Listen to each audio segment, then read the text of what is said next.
C'est la toute première porte du corps de l'homme. Le cordon ombilical. L'enfant respire par le cordon ombilical. L'enfant respire par le cordon. 2. L'enfant se nourrit par le cordon. Il mange. Donc si cette porte, il y a quelque chose qui entre et qui sort. L'enfant respire. L'enfant se nourrit par le cordon. Et puis l'enfant aussi fait ses besoins. Oui.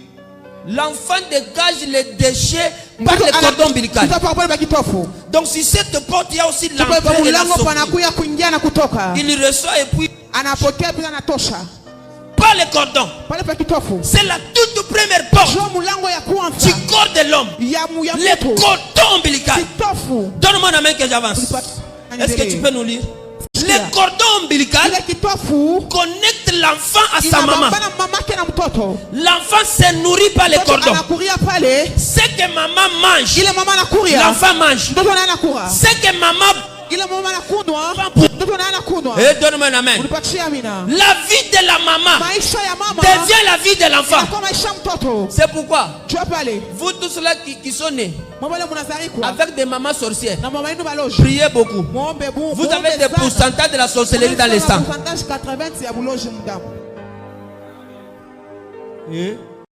Lorsque l'enfant naît, on coupe le cordon ombilical. On coupe le cordon. Il reste un bout.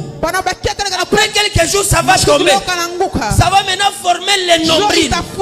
Cette cicatrice au milieu du ventre. Mais ici, Dieu dit, à ta naissance, ton nombril n'a pas été coupé. Ça veut dire quoi? Physiquement, on a coupé le nombril. Mais spirituellement, ça continue à exister.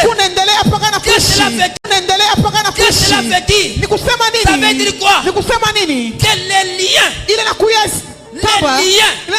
par lesquels l'enfant se nourrissait, au lieu de se couper à la naissance, mais les liens restent. De la même manière que l'enfant se nourrissait par les liens de l'ombilical, même quand physiquement c'est coupé, spirituellement ça reste. Spirituellement, on va continuer à te donner.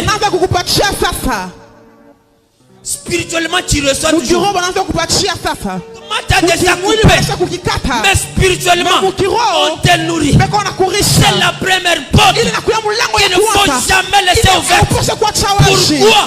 Tu peux avoir 50 ans, mais ta famille continue à te nourrir par le cordon ombilical. Come on, daddy. Ça continue à te nourrir. Maintenant Dieu dit à Jérusalem, à ta naissance, ton nombril n'a pas été. Maintenant Dieu dit à Jérusalem, à ta naissance, ton nombril n'a pas été coupé. Dieu a remarqué que la vie de ses enfants continue à entrer en lui. Par quelle porte? Le nombril. Lève ma main. Toi qui m'écoutes dans ce lieu, si on continue. Je lève ma main en tant que prophète. Je coupe les cordons spirituels. Je coupe les cordons spirituels. Quand on te lève ta main 3 fois, cordon spirituel, c'est ma main. On te transmet la vie par les cordons. Parce que Dieu a dit à ta naissance, le cordon n'a pas été coupé. Mais écoutez, les cordons, vous avez parlé des symboles. Ça signifie aussi des choses.